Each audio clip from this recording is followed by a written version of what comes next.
Hello guys, this is Modest Major here, bringing you some commentary over some 19 and 2 Infinity Doubles gameplay. It's on the map Rail. Normally I wouldn't upload a score like 19 and 2. I try and go for the 10.0 ratio in my scores, especially in Team Doubles. I think Team Doubles is one of the easiest games to go for gameplays in the fact that you have a lot of breathing room in doubles. You know, when you're trying to go for a gameplay in Team Slayer or Capture the Flag, you most likely will have people rushing you quite often, so you have to stay on your toes and you have to be playing your best. Whereas in doubles, you have these moments where you can just think about what you're doing and try to approach things more tactically and get the call-outs on the go. I love the maps in the doubles playlist as well. It definitely has all my favourite maps. I'm a small map guy. I'm a close combat gameplay guy, and doubles kind of embraces that to some extent. What I wanted to talk about today, though, is next gen, and talk about the games that I'm looking forward to. I've talked about this in previous videos, but I kind of want to give you my up-to-date opinions and what I'm most looking forward to. I'm going to exclude Halo 5 and Star Wars Battlefront 3 from this list because, to be quite honest, they're so far away and there's so little gameplay that there's not really much to say on the matter. And to be honest, I don't even want to get myself excited about it because it's so far away that if I start getting, you know, hyped about those games, it's just too far away and it will drive me insane. I'm one of these people who has a real problem with getting too hyped about a game or something like that and not being able to control my hype. So I just try and tone it down a little bit so I don't go insane. But the game that really tops my list right now is Titanfall. There is no question in my mind. Titanfall is a game where I just watch the trailers and my jaw drops and I'm just like, this is going to be insane. And from what I've seen, you know, the people who have gotten hands-on experience with Titanfall just seem to say the exact same thing I was hoping they would say, in that it looks amazing, it looks next-gen, it looks like we're turning a new page in terms of FPS, and it's just going to feel so fresh and exciting. And you know, it's just this combination of, you know, I was really worried at first that, you know, mech gameplay with human gameplay, I was worried that one of those two would just be too domineering. You know, I don't want to be in a Titan and feel like I'm constantly under pressure of being boarded at any time and that, you know, I need to be playing really carefully or defensively. And at the same time, I don't want to be a human and feel like that if I go out into the open, I'm just going to get stomped on by a Titan.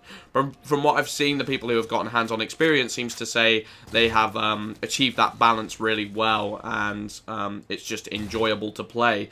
And I just can't wait for it, man. If I could get hands-on experience with that right now, I would pay a lot of money to get that game early. I'm just saying. I'm super, super hyped for it. But there's also other games. I'm a big Nintendo fanboy, if you guys didn't know. I actually bought the Wii U from release date. I was kind of hoping that they would do something new with this console, and obviously yet they haven't really released any home run games. The biggest game they've released so far is probably Pikmin 3, and I'm not really a Pikmin fanboy to begin with, but you know, I bought the Wii U in the hopes that they'd do something like GameCube, where it started off with a kind of low amount of releases, but it actually ended up being one of the better Nintendo consoles to release. And I'm really hoping that they do that with the Wii U. And the games I'm really looking forward to are, of course, Mario Kart Wii U, Super Smash Bros., but there's also a Sonic game coming out at the end of this year called Sonic Lost World.